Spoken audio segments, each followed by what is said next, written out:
spouse, that's Mary, the successor trustee, that's Susan, takes control of the existing trust estate, $1.2 million, and she's supposed to divide it up into 2 separate and equal shares so as to provide 1/2 for Susan and 1/2 for her flaky brother John.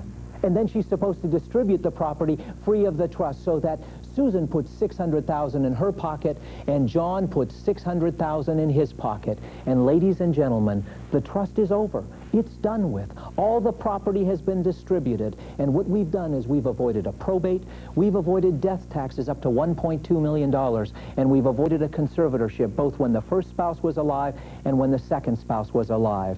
But the very best thing of all about a living trust is not the fact that you're avoiding taxes and fees and costs. The very best thing is that you are avoiding giving away control of your assets, giving away control of your estate to banks or savings and loans or trust companies. You're not giving it away to the court system or to the government, not turning over control to the legal profession.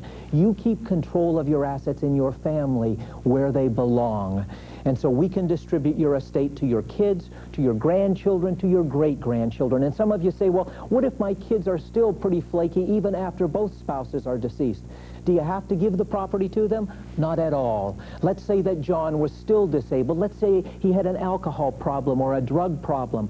Would you have to give the property to him when Mary died? No. You could hold John's share in trust, and Susan would hold on to the property for John's benefit, and she could distribute part of the property to him each and every year. Let's say we could hold back some of it and give 1/3 to John when he reached age 25.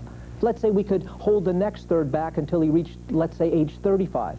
And let's say that John was so bad that we held the final third back to him until he was age 65. Now, that may be too hard on poor John, but we could do that. And some of you say, I don't even want to give it to my kids. I want to just give maybe the income to my children, and after they die, I want the principal to go to the grandchildren or the great-grandchildren. The trust allows you the distribution pattern that you choose. You can disinherit kids if you want, or you can leave them with unequal shares. It's up to you.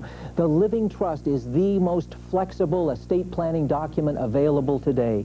It has been around for so many years and offers so many benefits. And then why do you say, has nobody heard about it? Well, I think the fault lies with my profession, the legal profession. And frankly, ladies and gentlemen, we haven't been telling our clients about the living trust. It's been around for years, but we've been telling you to get into wills. And why is that? Well, I'm afraid that there's a conflict of interest built right into the decision of whether to have a will or whether to have a trust. Because if the attorney counsels you to get a will, he's probably going to get the probate when you die. But if you seek out an attorney who advises you to create a living trust, you can avoid all the problems associated with a will. I want to thank you very much for allowing me to present these estate planning concepts. And I trust that this tape has opened your mind to a new way of planning your estate.